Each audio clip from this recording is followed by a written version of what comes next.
आप यहाँ क्या कर रहे हैं? क्या करूंगा, बारान को मारने वाला आदमी कहीं भाग ना जाए, इसलिए निगरानी करने आया हूं मैं। देख रहा हूं कि सब ठीक है या नहीं। और ये बात मुझे क्यों नहीं पता कि वो आदमी यहाँ कैद है? चलो अब तो पता चल गया ना, खुश हो जाओ।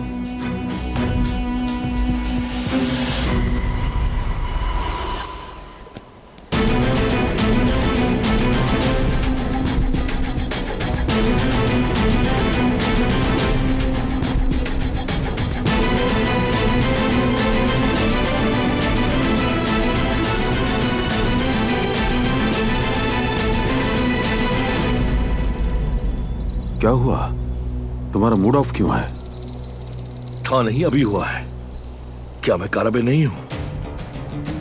बारान को गोली मारने वाला यहां कैद है, ये बात मुझे अभी मालूम हो रही है अपने बाबा से। मतलब मुझ पर एतबार नहीं है।